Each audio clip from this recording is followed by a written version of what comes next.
Yo, yo, yo, welcome back to the Hulaham Hour. I am Kurtis alongside Nick, per usual. Hey, man, the devil worshippers finally failed, and I look like Bill Belichick's girlfriend. How's it hanging this week, brother? Well, you look a little bit older than her, but it's hanging pretty well. Ha! God love it. Let's kick it, ladies and gents.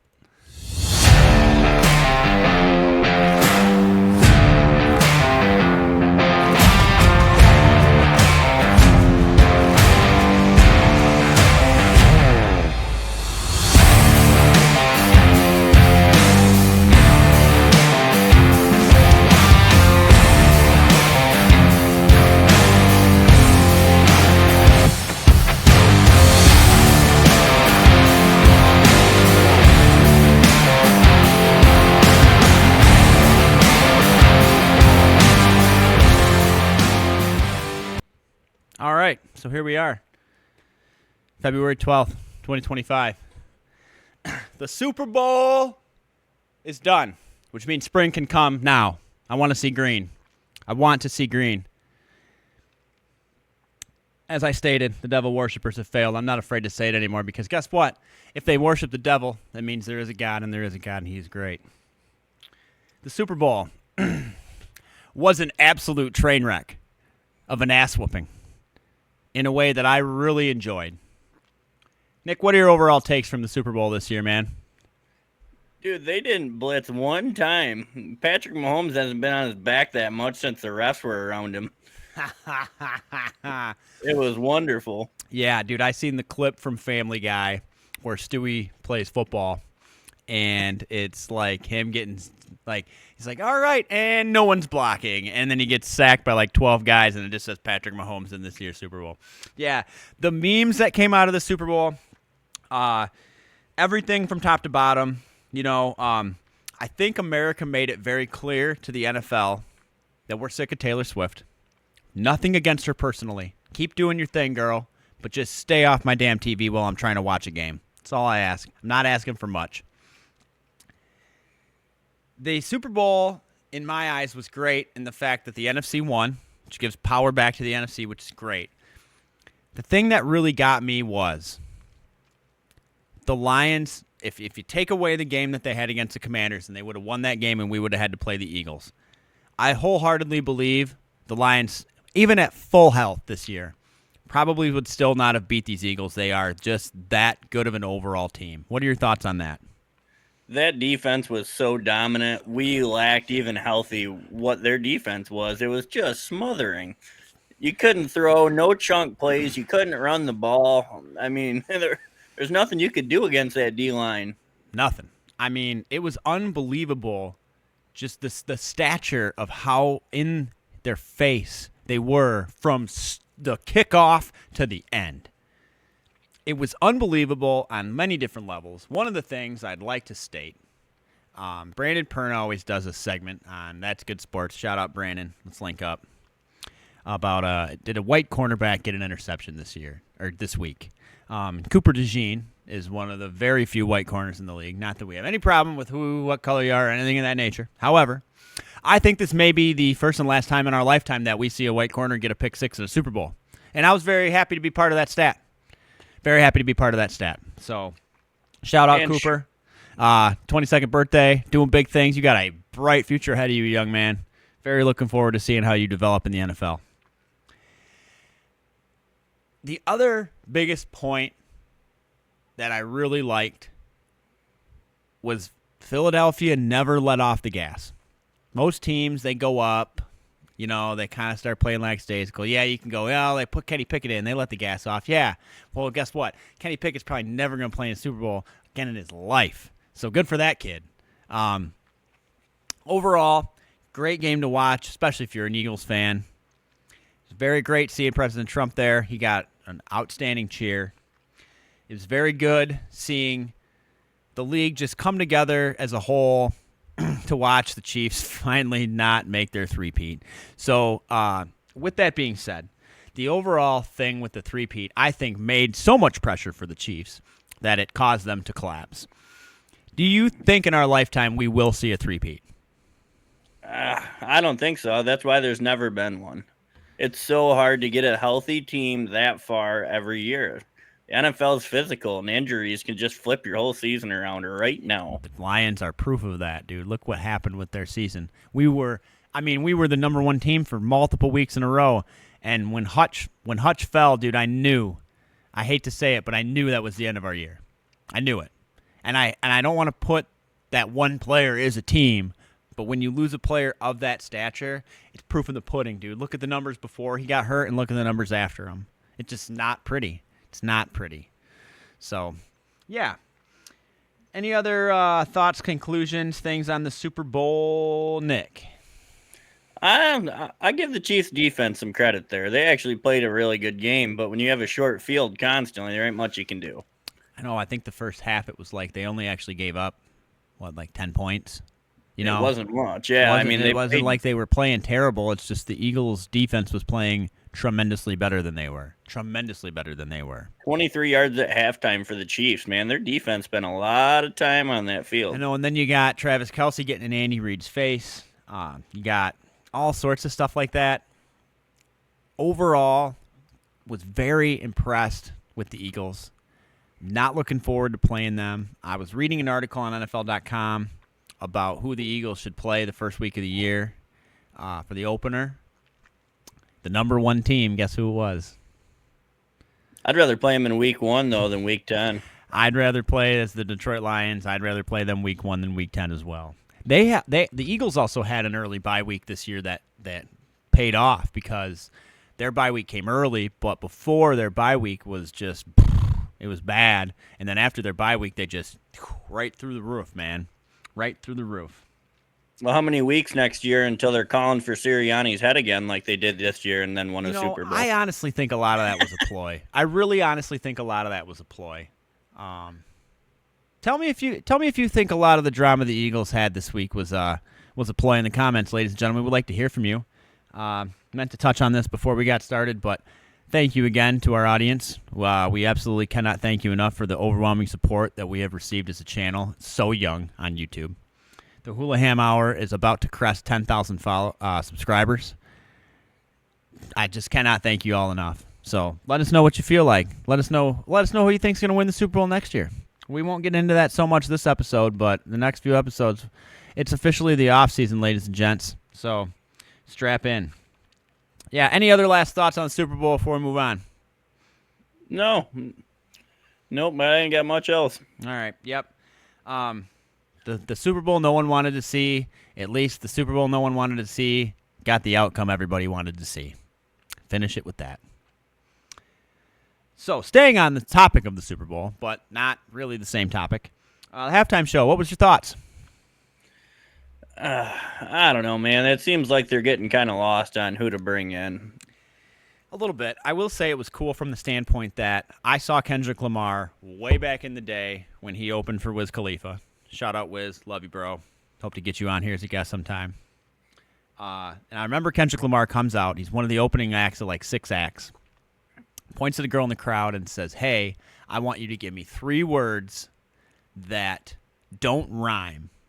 And she gave him 3 words, and that man freestyled using those 3 words for like 10 minutes. And it was impressive. I'm like, this man is going to be huge. And I'll give him credit. He's big enough to do the Super Bowl halftime show. Unbelievable that he actually did do his Drake diss song. Not getting into all that drama, but I find it very funny that he just put that man on blast in front of however many millions of people view that Super Bowl. I didn't even look at the stats on how this Super Bowl was viewed. 126 million. I'd have to imagine it was probably one of the most viewed just because of all the accessibility with this year with Tubi. I know Fox owns Tubi. Shout out Brian for letting me know that. But it was on a free streaming platform, so you could literally watch it on any device anywhere. That had to account for a decent amount of viewership. I'd like to see the difference between just cable streaming and what was streamed on Tubi. I'd really like to see that statistic. So yeah, the halftime show to me it wasn't that it was bad, it wasn't that it was good. It was just another halftime show. I don't know what they can do to make it better. The biggest thing I think they could do is I love rap. I love hip-hop. I'm not bashing it as an industry at all. But if you want to really entertain the people, You got to have like flat out people that like play instruments like a band, like all that kind of stuff. Just really, really need that kind of hype with it. I mean, shit, back in the day, like the friggin' Dan Aykroyd and the Blues Brothers performed a halftime show. And that shit was entertaining, even though them motherfuckers can't sing. Like, so I don't know. They definitely, I like the direction that they're headed, but definitely could have stepped it up a little bit in my book. But I did watch the whole thing from beginning to end, and it was entertaining, and it kept me in the whole time. So, yeah.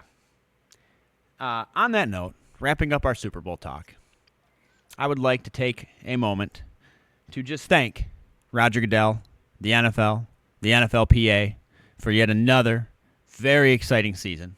Whether you liked it or the outcome or not, the league gets more competitive every single year. The salary cap goes higher every year to make that league more competitive every single year. And my hat is off to the league for another great season.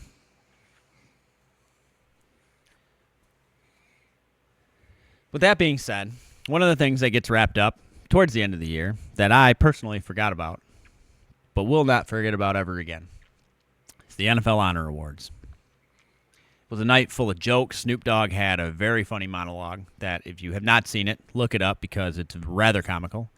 He pokes fun at Bill Belichick's girlfriend, as I did. He also pokes fun at, I don't know if it was, I think this one was I know he actually did poke fun at Jordan, but who can? It's a low-hanging fruit. However, he came out and said something like, everyone's so excited about the Super Bowl. The Eagles versus the refs. And if he actually said that, that is hysterical. That is so funny to me. God loves Snoop. He's an OG. Whether you like him or not, that man is a national treasure. May he never die. So, starting out, we're kind of gonna do this a little different. This is the way that I would like to approach this as the Hulaham Hour.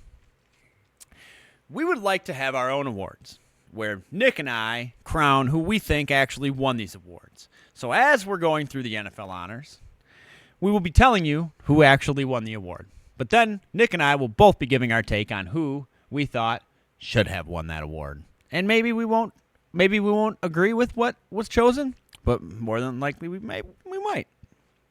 So with that being said, starting from the top, working our way down. The NFL MVP this year, as everybody knows, was Mr. Josh Allen. Hats off to that man. Incredible season. If you compare stats side by side, which I know it's not all about stats, Lamar ran away with this award, stat-wise. Personally, as a Hulaham Team Ham award, I would have given that cap to Lamar. What are your thoughts on Josh Allen winning it? Do you agree with him getting it? And if you don't, who would you have taken? That is absolutely I'd pick for that award. Yeah? Absolutely. He did way more with way less. Stats are stats. It's the most valuable player. 100%. Now, they both made it the same. Well, the Bills made it to the AFC Championship. However, I don't know. I agree. Like maybe if Josh Allen had Derrick Henry, we'd be saying the Bills won the Super Bowl. I don't know. James Cook was a dog this year, though. He was an absolute unit the whole year from beginning to end. And you know that. You had him on fantasy. Josh Allen had a practice squad wide receiver group with a rookie, Keon Coleman. Give me a freaking break. Yeah, that's true. All right, so I'm giving my Team Ham Hulaham Award for MVP this year to Lamar Jackson. Hats off, dog. Good season. Nothing against Josh Allen. I think he deserves. Honestly, if they could give it to two people, those are the two people. Oh yeah, there is nobody else. Yeah, those are the two people. So, all right, moving on. Coach of the Year. Minnesota Vikings, Kevin O'Connell. Nick, give me your thoughts. Would you give it to somebody else? Wouldn't you, and why? I would give it to somebody else, but it's close. Kevin O'Connell is a great coach, and he had a great year, but I'd give it to Dan Quinn, personally. He took a team that hasn't been there in how long, and he just absolutely flipped that team around. My hat would go to Dan Quinn. Yeah, him and them man teddies did big things in Washington this year. I'll give him that. Yeah, it's hard to argue that. I think I kind of want to say the reason they gave him that award, in my opinion, would be the fact of what he did with Sam Darnold's career. Totally flipped the script for him.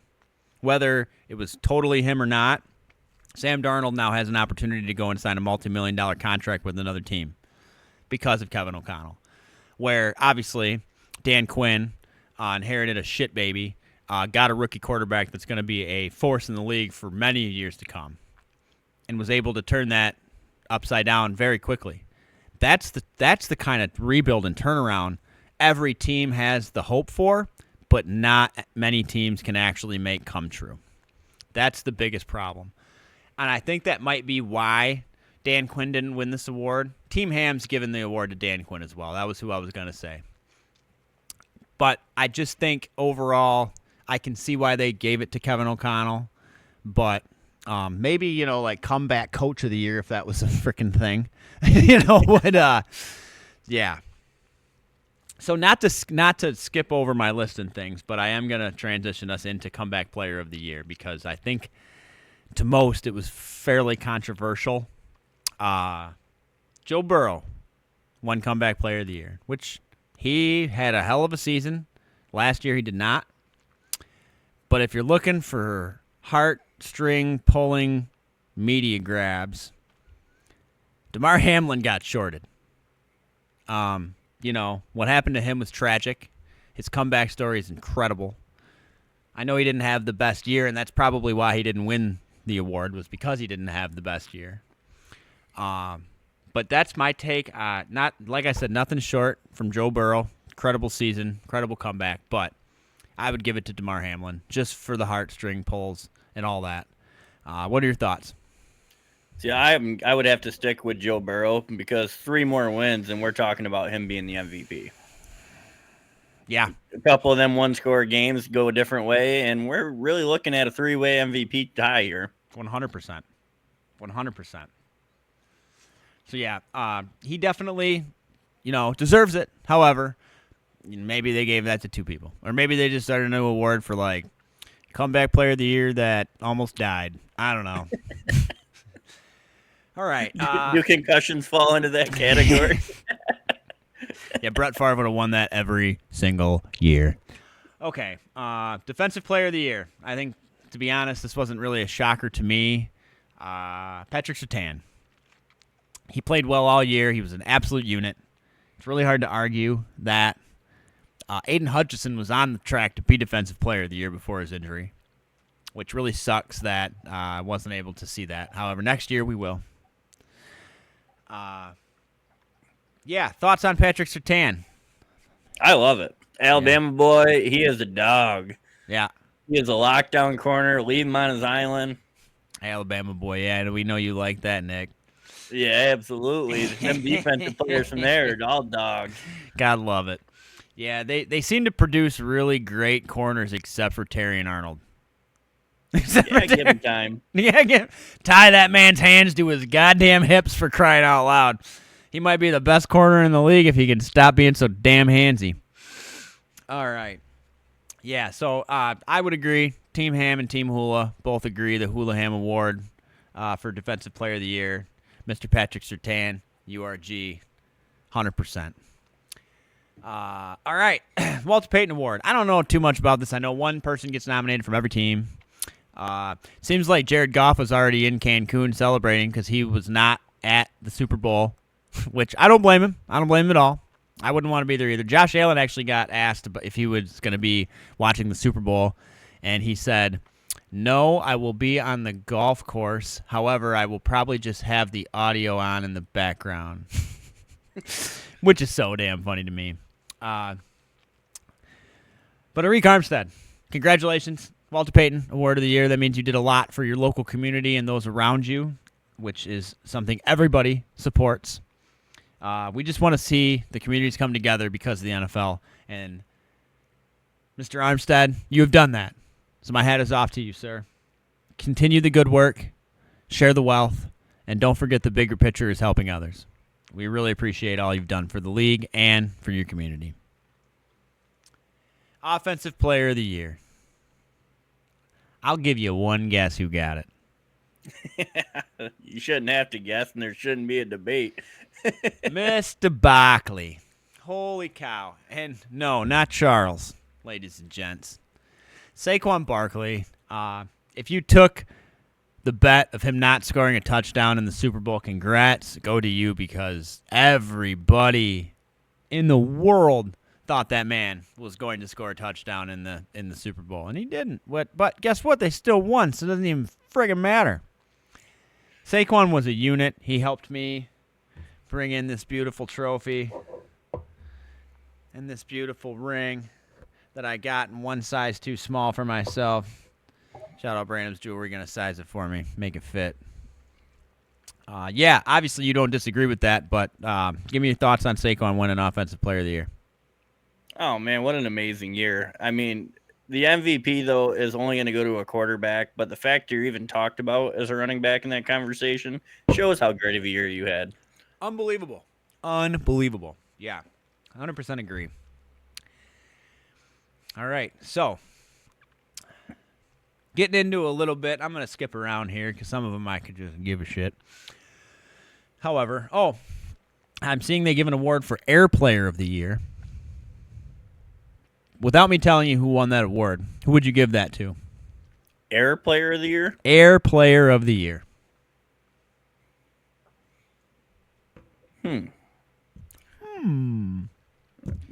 Of course. Give you a hint, he won something else. Yeah, Josh Allen. Yeah. I mean, he did have an incredible year in the air, but again, if you're going to give one, if you got two guys that are so freaking close in MVP categories, like, come on, just give the other guy a bone. So here at the Hulaham Hour, we do that. We give other bones out to other people that deserve bones. So you know what? You can, Josh Allen, take your MVP. Lamar Jackson, you are the Hulaham Hour's Air Player of the Year. Presented by FedEx Air. I don't know. They're not really our sponsor, but I'm going to say they are, so congratulations. Yeah. Oh, my God. Assistant Coach of the Year. Give me a guess. And it's going to piss you off because I'm pretty pissed off reading this because I didn't know this till I just literally read this. Oh, I did. Good old Ben Johnson, take your damn award, shove it so far up your ass it makes you speak in tongues. Moving on. Offensive Rookie of the Year. Mr. Jaden Daniels, that's no shock. He was an absolute unit. He's going to be an absolute unit for a long time to come. What are your thoughts, and would you have given it to anybody else? No, the year he put up as a rookie quarterback, making it as far as he did, I mean, it's hard to give that to anybody else. He earned it. Very, very, very hard. Very hard. I 100% agree. He deserves it, and then some. That kind of leads me in. I'm not straying too far off, but we're going to be going over our top plays of the year, and it's very hard to not say the top play of the year this year was his Hail Mary. I know Hail Marys are like almost no skill involved except for how far you can throw the pigskin. But god damn was that exciting to watch live. That's what we tune in for. That's what the people want, is the excitement. And that's all we can ask for. Just going to kind of... And to continue to watch the Bears lose. Yep, that's also a plus. Amen. Yeah. God, fuck the Bears. Yeah, so just to kind of breeze through these, I don't really feel we need to do Hulaham Awards for some of these, but just so we cover everything. Jared Verse, you won Defensive Rookie of the Year. The Art Rooney Award went to Josh Allen. NFL Play of the Year did get awarded to Jaden Daniels for that Hail Mary, it looks like. He was also Offensive Rookie of the Year was Jaden Daniels. The Deacon Jones Award went to Trey Hendrickson. Congratulations, sir. Salute to Service Award went to George Kittle. He does a lot in that category. A lot. George, you have the personality to be on the show. We'd love to have you. Shout out, George Kittle. I'm sorry. Jaden Daniels won Offensive Rookie of the Year and Regular Rookie of the Year. So that man swept the rookie category. And, I mean, he would have won Defensive, but he didn't play. So, and holy cow. Ground Player of the Year. Jamar Chase. That's insane. Good for him. Another player I had on the team this year in fantasy. Solid. You can't catch that motherfucker when he's on the ground. Cannot do it. Can't touch it. Yep. For sure. All right. So, anything else to be said on the NFL honors this year? No, I think they got a lot of them right. Everything's always controversial, but they did the best they could. Did a great job. Hats off again to the NFLPA, the NFL, for gathering all these people, putting on a great show. We look forward again to next season. Very, very, very excited about next season, which officially kicks off on March 12th. From now until then, it's going to be a little bleak in the NFL category for us. However, we will still be entertaining you. Like, comment, subscribe. Do not forget, the Hulaham Hour is your source for all things sports. Okay, before we move on to the NFL Combine, there's one other thing I'd like to bring up that involves the Super Bowl. I've openly stated I'm not a fan of FanDuel, mainly because there's a lot of people out there that kept trying to hack my account, and every time they do, I'm locked out for multiple weeks on end because FanDuel's support sucks.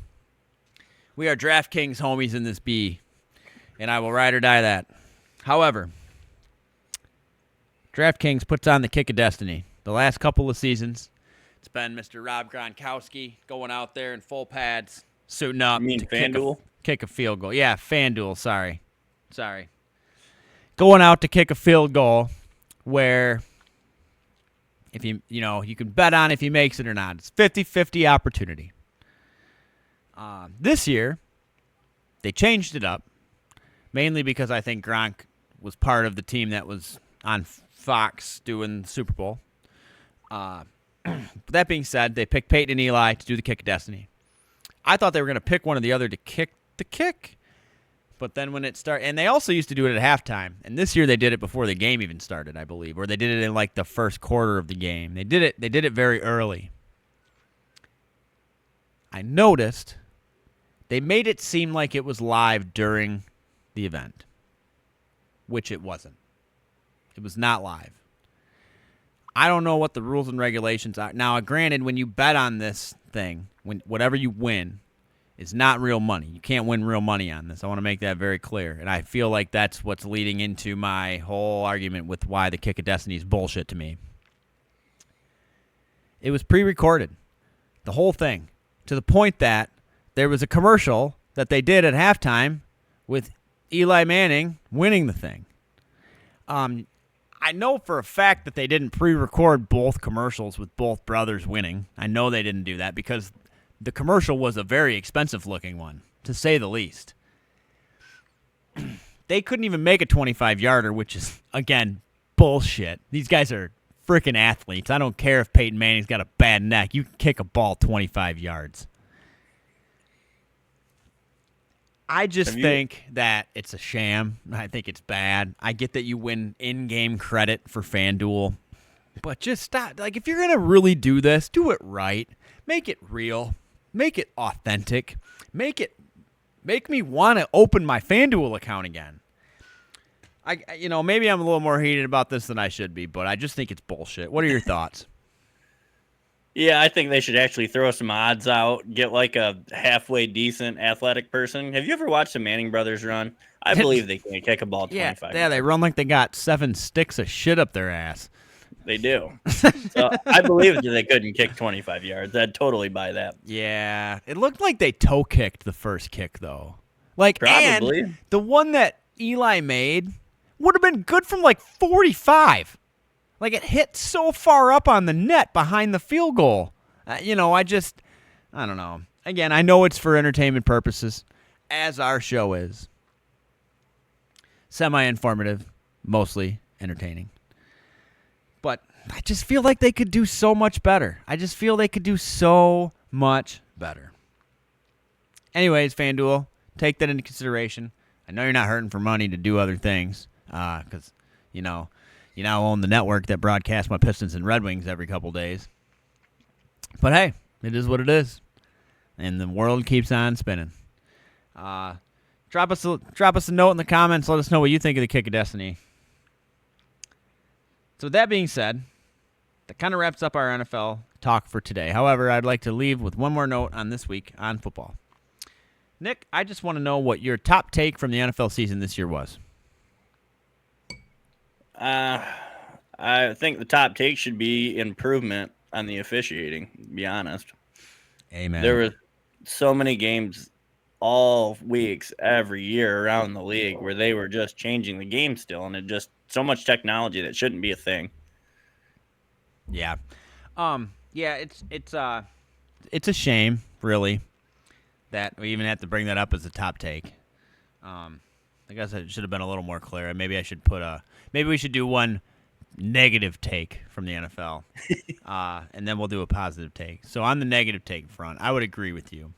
But my negative take is Roger Goodell giving every single person on planet Earth the middle finger by putting games on every fucking streaming platform out there.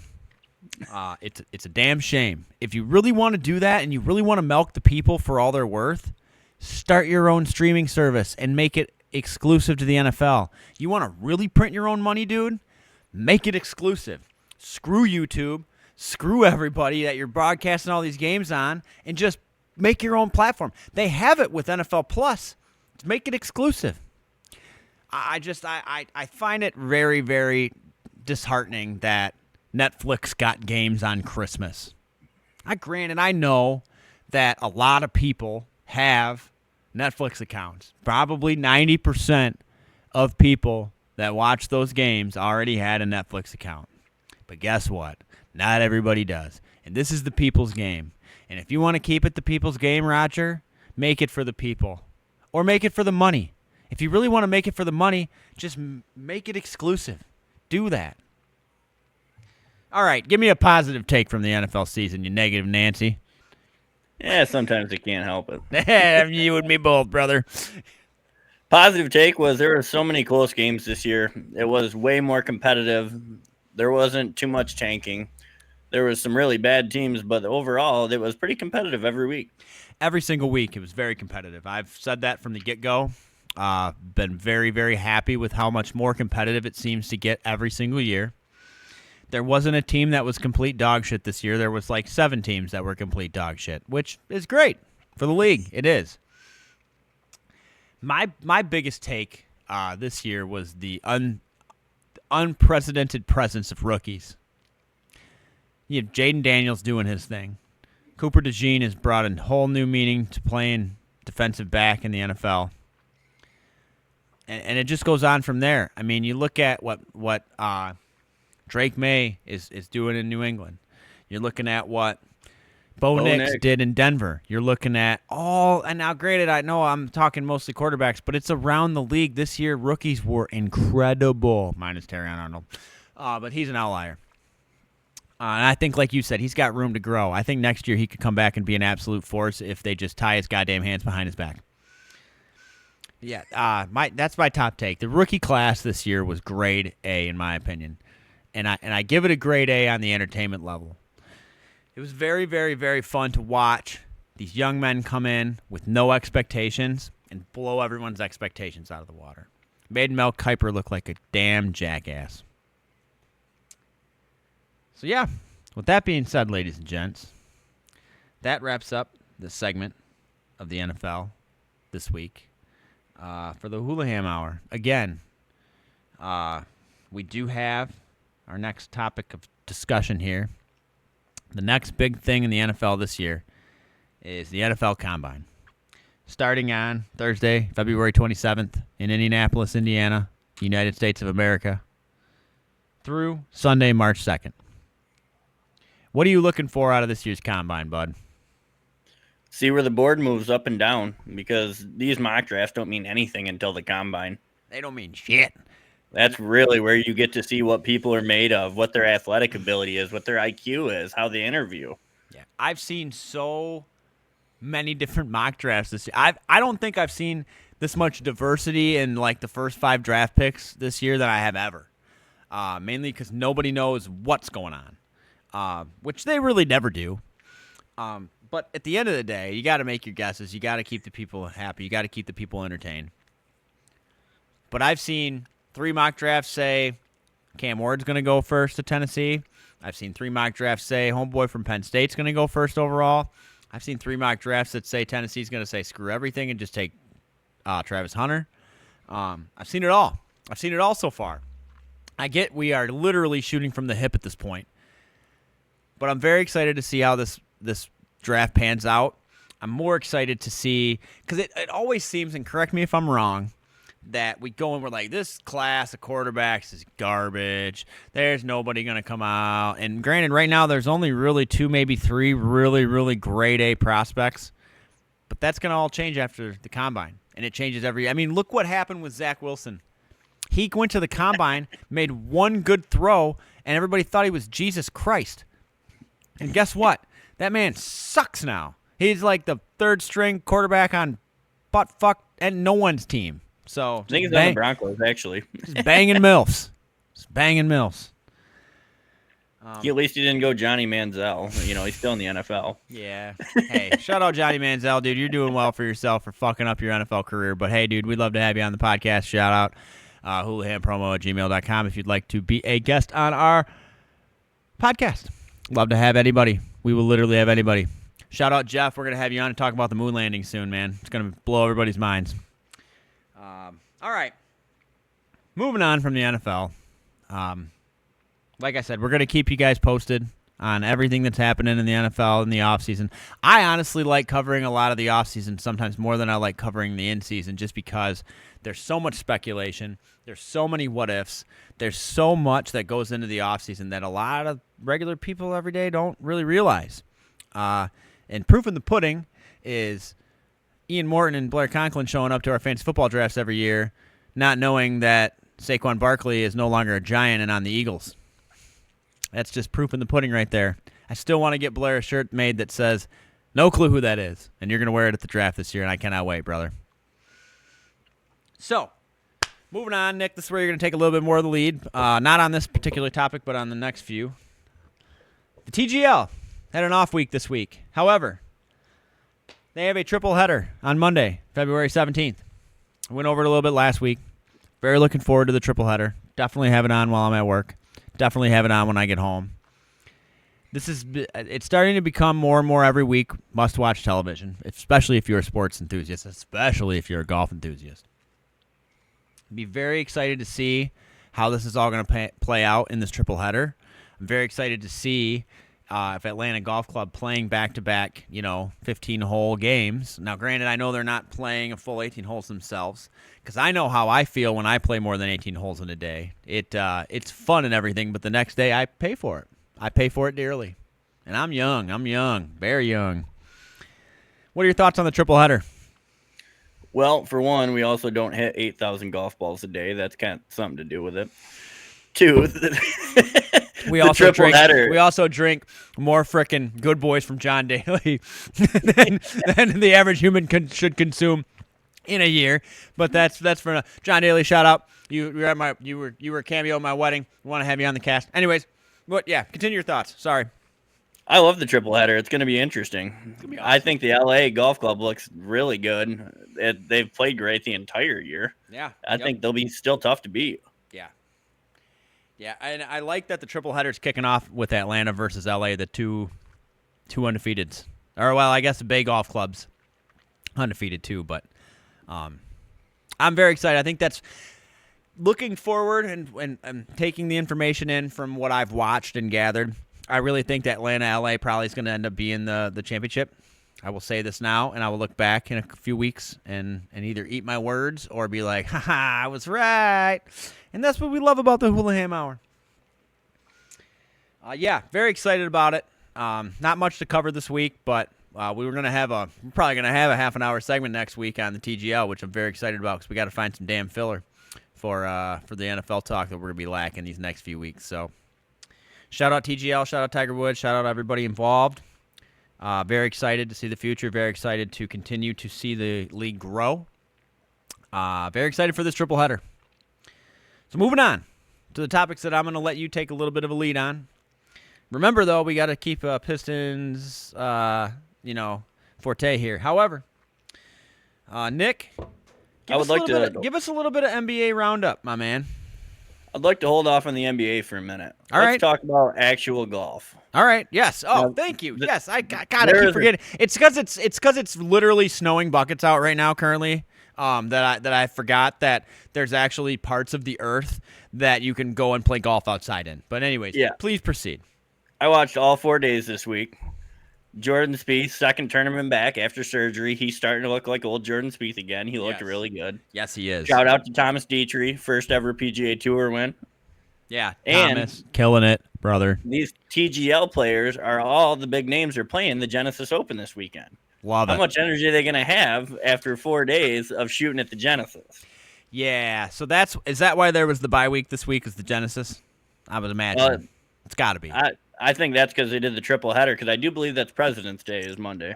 Yes, it is. Yes, So it that is. is why they skipped a week so they could have the triple header for President's Day. Okay, that's awesome. That's awesome. Been a lot of great golf early. Rory's won. Scotty's still not back to form yet. Dietrich's been shooting good. Sepp Straka's been in the mix every week. Yeah, watching Scotty play over the weekend, you mentioned when we were messaging back and forth that you felt his hand injury wasn't properly healing yet. I completely agree with you. However, it almost just seems more than that. And granted, Tiger Woods is an outlier. We all love him. He was a force to be reckoned with back in the day. I wouldn't want to play him one-on-one still to this day. But we are never in our lifetime going to see another Tiger Woods, in my opinion. And if we do, it's going to be a miracle. It'll be great. It just seems like the PGA is set up now to where you have one player that's really great, and it's not that they're not great the next season, but someone else is. It seems like that player this year, watching Dietrich play, he might be that guy. Scotty was not Scotty at all. Watching him, he would hit the ball and immediately, like every time last year when he would hit that ball, he just was done and moving on, knowing exactly where that ball was going to land, knowing exactly how far it was going to go, knowing exactly all those things. But every time that he'd hit one this time, he'd watch it because he didn't know where it was going. Just as uncharacteristic of Mr. Scheffler. He just looks a little off to start the year. Normally, his irons and wedges, you expect to be within 15 foot of the hole. Yep. And he's just been missing. Yeah, he has. Mr. Scheffler, I wish you the best. You made enough money last year to live the rest of your life comfortably, so I don't feel bad for you for not winning. However, watching you win last year was some of the most exciting golf I've watched in a very long time. My wife, my beautiful wife, is a big fan of yours, and Xander Schauffele. But yeah, I hope, I think I said it last week, but I'll say it again this week. Watching him do that save at the Pro-Am at Pebble a couple weeks ago out of the beach, that's Scotty Scheffler. That's the man that the announcers are like, you're never going to get this out of here. You're never going to, I don't care if you're Jesus. And then he hits it out. It's like, yep, that's the man I know that can play some real golf. And shout out to Emilio Grillo for dunking that hole-in-one on 16. Dude, he I don't literally even know how slammed. that stays in the hole. He slam dunked the shit out of that, bro. Slam How does dunked it the even stay in shit the out of hole? it. It's unbelievable. Unbelievable. Like, I've seen a lot of hole-in-ones. Like, the hole-in-one at, was it the U.S. Open a couple years ago that Black made? He kind of slam dunked it, but they almost didn't want to call it because remember it, like, went in, like the side of the hole. Like, Yeah. And, but this one literally just went, like, it didn't bounce out. It just went in. It was unbelievable. Unbelievably impressive. I can only hope to replicate half of that. I have an albatross on my card, but I'll never do that again in my life. Sad truth. But I've accepted it. So my next goal is a hole-in-one. So, yeah, all right. Yeah, golf is back in full swing. PGA's back in full swing. Is Live back in full swing yet? Yeah. Okay, yeah, it's officially golf season. That's what I love about sports, because if you're a fan of everything, there is never an off-season, ladies and gentlemen. Never an off-season. Drop us a comment below. Let us know what your favorite sport is. If you want us to cover more of a certain sport than the other sport, if you're sick of hearing us talk about something, let us know. Whether we'll listen or not is up to us. Anyways, moving on. Unless you got something else on golf. Yep, the Open Championship has opened the door for live golfers this year. Thank you. Yes, let's go. Let's go. Get the best in the world at your tournament. That's Love what it. I want to see. Absolutely love it, dude. That is awesome. Yeah, fill us in a little more on that.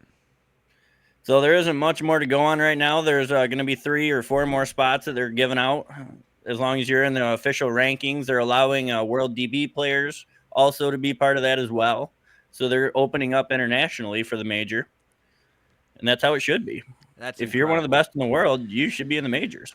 That's absolutely incredible. I'm very pumped to hear that. I know there's been a lot of, controversy between the two leagues. I hope the people that stayed consistent and stayed loyal to the PGA get their payday. I think that's kind of the situation that Roy McIlroy's in. But I also hope that the people that decided to switch ships don't get tainted, don't get burned for coming back. I also hope that PGA takes notes from Liv, and I hope that Liv takes notes from PGA. There's just stupid stuff. This is 2025, ladies and gents. Why in the world? Now, granted, I used to wear shorts when I shot golf. Some guys are comfortable in it, some guys aren't. Now, last year, I didn't wear shorts one time golfing. I just found myself more comfortable in pants. However, some guys want to wear shorts. For the love of all that is holy, what the hell is wrong with that, PGA? I don't see it's not unprofessional. These guys are still going out and trying to play their damnedest. Let them wear what the hell they want. When you shove them down frickin' Arizona in June, goddamn, dude. You should go out and try and play in pants. Go out and just try to commentate in pants, for crying out loud. I don't know. But, yeah. All right, what else you got for golf?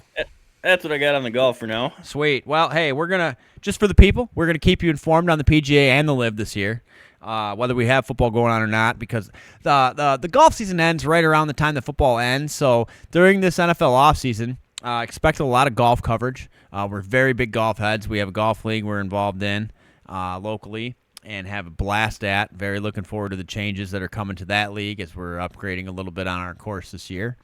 And we're golfing now in the Tommy Lee Memorial Golf League. Rest in peace, Tommy Lee. We love you, brother. You're in a better place now, and we miss you. All right, so lead us into some NBA talk, Nick. So Pistons, last 3 games, have had a 20-point lead going into the half. We are starting to hit our stride, and unfortunately, it's right for the All-Star break where we get a nice break, and I'd like to keep it going. They're on tonight at 8 o'clock against the Bulls again. Should absolutely take out the Bulls because, again, screw Chicago. Yeah, Chicago. Yeah. That's just good enough in itself for me, just to beat them in Chicago. There are 15 games on today. Okay. Getting ready to kick off for the All-Star break. Yeah, got Boston taking San Antonio to the cleaner currently on ESPN. Yeah, that's gonna be a barn burner game to watch. Yeah. Luka is supposed to be playing again tonight. Yeah, how was his did he have his debut last game? Monday. Yeah. Monday. How'd it go? I didn't catch it. He had 14 points in 24 minutes. It was slow, but he's still coming back from injury. I mean, first day with the team. He'll be fine. The number one take so far I've taken from that entire whole situation is this. Luka came into the first Lakers meeting, kind of commanded the room, and was like, listen, everybody, LeBron included, I'm young, I'm talented, and I'm here. And y'all are going to listen to me, or this ain't going to work. I really like that. I really do, especially to have the balls to do that to LeBron James, you know. And the biggest bit I took from that article was the fact that LeBron was very receptive to this, where normally I would have thought of him to just be like, who the hell do you think you are? I think LeBron's getting wiser in his years and knows his place. His place isn't with this team forever, and guess what? Luka's place is with this team for the long haul now. What are your thoughts on LeBron stepping back to give Luka the space? Well, LeBron hasn't wanted to carry the blunt of the load in quite a few years. That was the whole point of what Anthony Davis is supposed to do, but he can't stay on the court. So for him to have somebody like Luka come in, he's more than happy to be a facilitator. He loves it. He told Luka in the huddle for the other game, if you're trying to fit in, then get the fuck out of here. You're not here to fit in, take over. Yeah. Yep. That's a very good point. Very good point. Yeah, I know Patrick W. Cutler Love to have you on here as a guest spot too. I do a lot of NFL memes. You do a lot of NFL shorts. Absolutely love your content. Keep it coming. But he did a short. He does mostly NFL stuff, but he does a lot of other sports things too. And he did a video on AD's debut with the Mavericks. And he's doing his dribbles. He shoots. He makes it. And then it's him like this. Because he got hurt. And I just think it's so damn funny. But it's, and I don't think it's a serious injury, correct?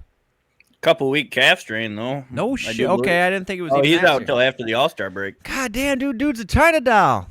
Dude is a 7-foot China doll. AD made his debut earlier, and Luka's already played more games than him. And their other center got hurt, too. He's out for a couple weeks, Gafford. I also seen a video of a mother trying to break the news to her two young boys who are clearly Dallas Mavericks fans that they traded Luka. And the one boy turned around and just started crying his eyes out. Because guess what? I'm going to say this right now. And I think I said it last week. I think I probably said it the week before. I'm going to say it probably to the day I die or the day they pull their head out. Dallas is the worst sports city in the United States. Right now, current state of all their teams, worst sports team in the nation. Would you agree? Besides the Stars. Stars are a pretty good team. Yeah, but like hockey, that's to be honest, the fact that they're good in Texas in hockey blows my mind. They got snow for the first time this year and forever, and I think there was like mass suicide. I'm just kidding. But seriously, like they're just not okay. It's just not okay. Jerry Jones running the Cowboys in the ground. Obviously, the Dallas, whoever's in charge there. Whoever it might be for the Mavericks doesn't know what the hell day of the week it is, clearly. Good luck. That's all I got to say. Shout out Brian. Sent me a meme today about the whole ordeal with the Gulf of Mexico being changed to the Gulf of America. And in this meme it said, the Gulf of the Cowboys suck. And I thought that was just so freaking good. So good. When you want to drag politics in with sports and stuff, everyone can laugh at that. All right, what else you got on the NBA front, brother? Well, they got a little different all-star lineup this week. They're kind of doing more like a hockey scenario. They got 4 different teams now. Okay. That are handpicked. It's going to be 2 versus 2. They play each other once, and then the winners move on to the final. All right. Trying to make it a little more competitive instead of 235 to 260. Okay. So I'm curious to see how that pans out. I hope it is more competitive because the last couple of years, the All-Star game has just been an absolute joke that nobody even cares to watch. Correct. 100%. Yeah. I'm all for seeing the change. I know the original change probably won't be the permanent change, but you got to give the people what they want. And the people just want to be entertained. We're not asking for much. But when you have the same mundane thing happening year after year after year after year, bump the needle off the record, fellas. Bump it, change it, do something different. Make me want to tune in to watch. That's what we want. That's all anyone wants. Yeah. All right. No actual sports fan, no NBA fan wants to see a 260-point freaking All-Star game. No, because shooting from half court, everybody just standing around, walking back. Yeah, because at that point forth. we may as well just have a half court shot competition to see who wins. Really? For real. Yeah. All right. Moving on. NHL. My biggest topic, and I know I'm going to let you take the lead on this, but first things first. Red Wings. We're on. It looks like another 7-game win streak. No, that's not right. No, we lost to Tampa this past weekend. My shit did not. Okay, there it is. Yeah, we lost to Tampa. Yeah, we lost to Tampa that last game to end our 7-game win streak. Badly. 7-2-1, our last 10. The stat from our old coach to our new coach blew my mind. Absolutely blew my mind. Overall state of the Red Wings right now, Nick, lay it on me. It looks pretty good. We're extremely young. So this new coach has us clicking. See, here's what scares me about all-star breaks. You might come out looking like a different team afterwards. When you're on a heater like that and you got to sit for a week or two, It could have a negative impact as well as a positive. It just depends. Yeah, it makes me nervous. Yeah, it does. Watching them though, as a team, they have so like the pieces are there. The pieces are there for us to be great. Now, granted, I'm not expecting if we make the playoffs, I'm not expecting us to just kill it. Just to make the playoffs again would be a feat in itself. It's been 9 years, I believe. Overall, Red Wings have been exciting to watch. They've been fun to watch in every aspect of the game. The stands are filling back up at Little Caesars Arena. That's huge. That's absolutely huge. All right, give me the rest of your NHL lowdown. I just wanted to get a little bit into the All-Star game. Yeah, please do, because it's a Four Nations tournament, correct? It is absolutely the Four Nations face-off. So there are a lot of great players on this. It is Canada, Sweden, USA, and Finland. Game 1 is actually tonight in 15 minutes. Oh, love on it. TNT. Love it. Canada versus Sweden, Game 1. No, we're not live, so it's probably in like 2 hours after we post this. But anyways. Yeah. It's 7:45 here. They get the picture. They get the picture. You get the idea, people. And yet again, Canada looks stacked. And if you go through some of these rosters, I'm not going to go through all of them. But, for example, the Canada team. Their captain, Sidney Crosby. Assistants, Connor McDavid, Cale Makar. I mean, just all-star players. And then Finland, their captain, Alexander Barkov, defending champ, fucking captain. Their assistants, Sebastian Aho, Mikael Grenlund, and Mikko Rantanen. Yeah, so that's cool. It's not Finnish at all. Yeah. I'm excited for this because of change. I'm also excited about this. Well, actually, I'm going to back up. I mentioned to you, I asked you earlier in the week, I said, so obviously the NHL is represented by much more than Four Nations. Did the NHL just give the middle finger to the nations they didn't include in this? And you said pretty much. You want to elaborate on that a little bit? Well, I mean, not pretty much, but they picked the majority. Yeah. This is where the majority of the players come from. What percentage of the league did you say wouldn't qualify for these four teams? Maybe 20? 5 or 6. Really? Really, like 5 or 6%? You got USA covered. You got Canada, Finland, Sweden. Yeah. Okay. You got some Russians in there. I mean, there's definitely some Russian players. But overall, how many hockey players have you heard of Germany? Yeah. Please. You can probably count them on one hand. Yeah. Yep. So, I mean, what are you going to do? Form a team, though, with only 5 players in the whole nation that are in the NHL? No, You got to at least be able to field a team of 25. Yeah. Yes, you do. So if you take that stat into account, 3 goalies, call it 6 defensemen, and 4 lines of 3, well, now it limits your nations pretty easily. Yeah. The math eliminates it for them. Truly does. Truly does. And I think it'll be more exciting this year because they all want to bring it home to their own nation. Oh, nothing makes players play harder than playing for their home countries. That is 100% fact that's proven every 4 years in the Summer Olympics and every 4 years in the Winter Olympics. Teams definitely go hard for their city. They really, truly do. So, yeah, we're on like a 2-week hiatus, correct? Yeah. Because of that, yeah. So what's the format? Is this like a round robin? Is this like a tournament? Is this how is it going to work? Break it down for us. So I am looking at the schedule right now. Oh. Rock on.